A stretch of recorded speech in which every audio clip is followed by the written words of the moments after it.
X's and O's on the KFAN Minnesota Vikings radio network and Vikings.com is in the air. I'm Paul Allen. Minnesota takes on Carolina in Charlotte this weekend at noon, 10 o'clock for the KFAN pregame and 11 o'clock for network affiliates. And here comes Kevin O'Connell, head coach of the Minnesota Vikings, who's heading into his 22nd game as a head coach for the Minnesota Vikings. And I mean, what a world through the first 21. What a world. It's like last year. All we discussed in this spot was pushing all the right buttons, all the good fortune, the bounces and everything. And then now, strangely, it's like you push a button and the football version of Freddy Krueger comes out with like those football blades and everything on his fingers. I mean, what a weird season so far. Yeah, it's, it's been, as I told our team Monday, it's been, and we're in the midst of, as difficult of a football stretch as you can have, and how you continue to respond, how you continue to work in moments where, the frustration is not just felt outside of this building, it's felt in this building as well. But what do we do with it? What do we do about it? Are we going to allow it to, start to systematically dismantle some things that we've built here? No, we're going to, this group and our collective group of players and coaches, we are going to push forward, lean in even more.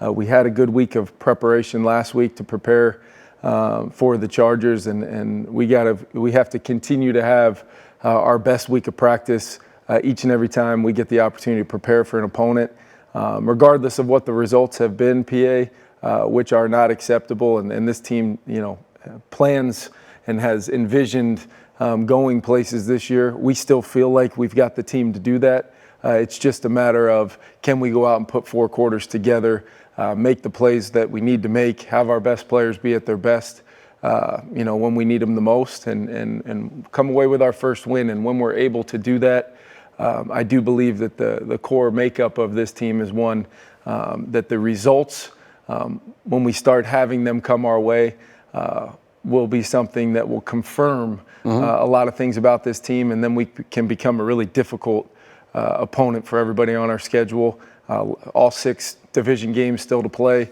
A lot for us to go chase down yet in this 2023 season. Okay, so with you, courtesy of the Minnesota Lottery, X's and O's with Kevin O'Connell, I mean, you probably don't want to hear this right now, but, you're generally speaking, at least from what I know, a happy, positive, appreciative person, appreciative of not only your care for the team, but the fans. Yep. So, therefore, through 3, is it tough for you to shake?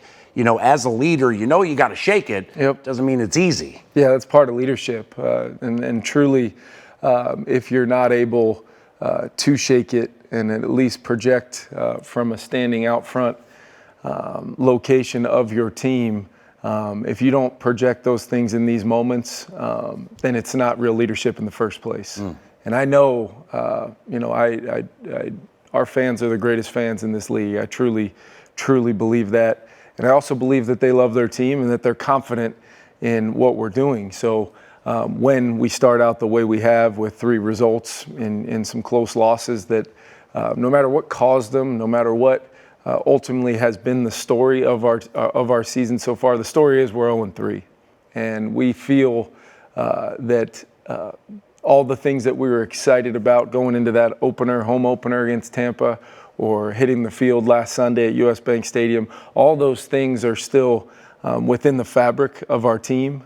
We still have the ability to be, an explosive, move the football in anybody offense, but we've got to score when we're in the red zone. We still have the ability to hopefully cause some chaos for offenses with our defensive style, but we've got to make some plays in some moments where we have a chance to intercept the football or a chance to get the quarterback on the ground. In the special teams phase, we still feel, PA, like we can put groups of Vikings out there that can have an advantage versus our opponent, but we got to go win every single snap in that 1-snap phase of special teams. And all of those things collectively, if done consistently, I'm of the belief that we're going to win football games with this team.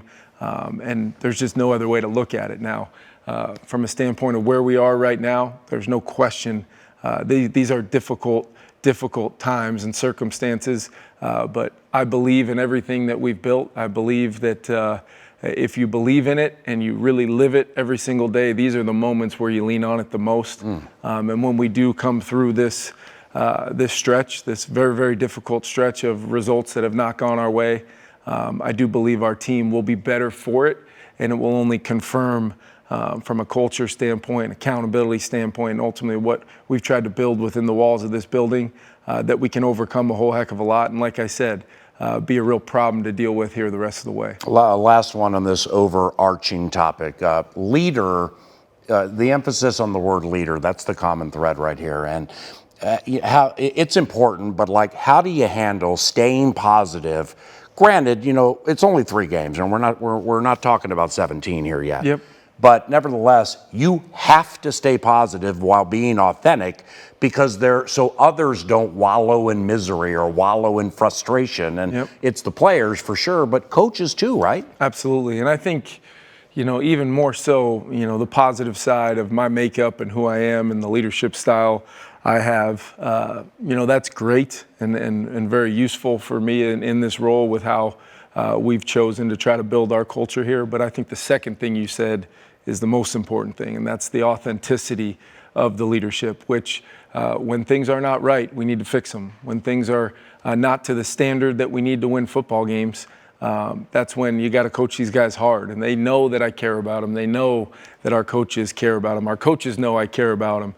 But in the end, my ultimate responsibility is to push us forward towards winning football games. And that's what I'm spending every waking moment, doing right now. And I think authenticity in how you do that, regardless of the results, it might change your style based upon the emphasis you put on things and the value received, which the value needs to be winning football games. So that's my mentality every single day, still treating everybody in this building and everyone with the standard that I believe is the right way for me to lead, but that by no means it takes away my ability to coach this team hard and speak in truth about what we are, where we are, and more importantly, where we need to go. But also staying true to the edicts and mandates in which you've believed all of your career, watching some of the greatest in the history of the game. And, there's a desperation factor or a panic factor that can settle into some people. But, I mean, as harsh as it sounds,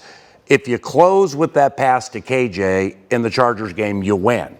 Now, KJ was missed at FedEx Field last year on like the 3rd play of the game, badly, and you won the game. So is that a fair way to look at it? Like the plays, mostly are working the way I would imagine, specifically in the passing game, you want them to work, but the results, just for whatever the reason, aren't the same. But that doesn't mean what you're putting out there is bad. You know what I mean? Well, it's regardless of the ending result, if we make that play, if we find a way to, protect a little better and get the ball to Alex on a 3rd and 5 early on in the game. If we do, there's 1,000 ifs right now. And those ifs tend to be what teams that are struggling to win have the real, comfort of trying to hide behind. And what I'm trying to do is make sure that we're ultra consistent in how we prepare, make some changes to how we do prepare, do some things a little differently, keep our players in a mindset of knowing that every single day they come in this building, regardless of what the first 3 weeks have ended up being for us, that they're being pushed, they're being challenged, and ultimately by the time we hit the field on Sunday, they feel, deep down inside that we've got a great chance to win the football game. And that's my job. And Sunday is the Carolina Panthers at noon. Their defense, from afar, it seems like they're tough, physical and tough. Like, what's it all about? Yeah, tough. I think they've got really good team speed. I think they're young, athletic. They've got some really good players along their front. Burns on the edge. I've always been a fan of Jeremy Chin, in the secondary, and they've added some veterans there. They're a little banged up right now. See what that final active list inactive list looks like on Sunday. But it's going to be a heck of a challenge. I was very encouraged by how we ran the football against the Chargers. I was very encouraged about running the football and also being explosive in the pass game. And quite frankly, there were some more ops out there for us on those early downs. And then we've got to be better situationally. We've got to convert more third downs. If we're going to be running the football more, there's probably going to be some more third downs in the game. And then the red zone has to be the scoring zone for our team. And we've got to be able to put a bow on some of those drives with touchdowns, see what that can do for our overall team when we can get a lead and allow our defense to play like that. I believe will be a positive, for our entire attempt at playing complementary football. So, Kevin, I'm reading between the lines here, and it sounds like, I'm going to watch the All-22 over and over and over of the team in teal, but this is about us. It really this right is. now is about our guys. Yeah, and I think that's the best way to attack it. We're going to prepare for the challenge that Carolina presents in all three phases, which, they're, like I said, they're a good, young, fast football team in all three phases. I think they're well coached. I think they're getting better and better each and every opportunity they get to go out on the field together. But this is, in my opinion, this is about us. This is about our ability to collectively execute, all 11 guys doing their job, and understanding the urgency with our preparation, continuing to ramp up, to the point where we all, get on those buses on Sunday, and when we arrive at the stadium, we have an inner confidence that we've earned through the preparation and understanding of how we've systematically gone about the week and done all the little things that we can control ourselves. And then, like you said, it's about us and the things we can control. We still have to win the turnover margin in a football game this year. We have yet to do that. And that is something being emphasized every waking moment in this building right now and on the practice field. And then we've got to feel confident and play with a quieted mind to make the plays when they present themselves and be able to overcome adversity like we've done in the past.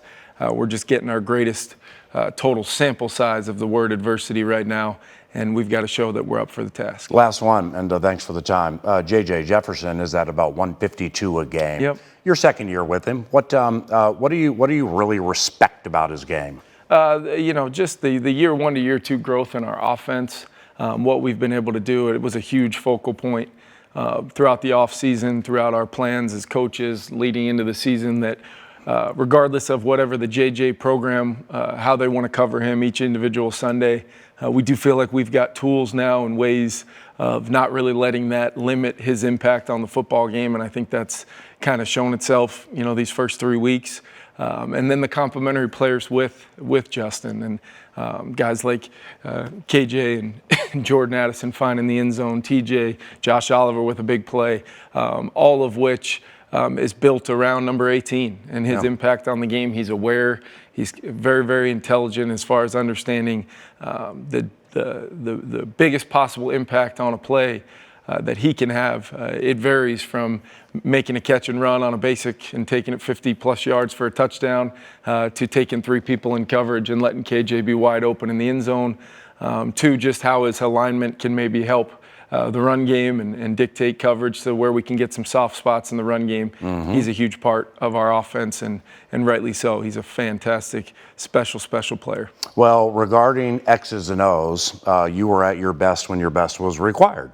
And we look forward to seeing that next week. Yeah, thank you, PA. Thank you, Kevin. Kevin O'Connell, head coach of the Minnesota Vikings, and I'm Paul Allen. Mike Saravo, the inside linebackers coach, joins us around the corner on Vikings.com, KFAN, and the Vikings Radio Network.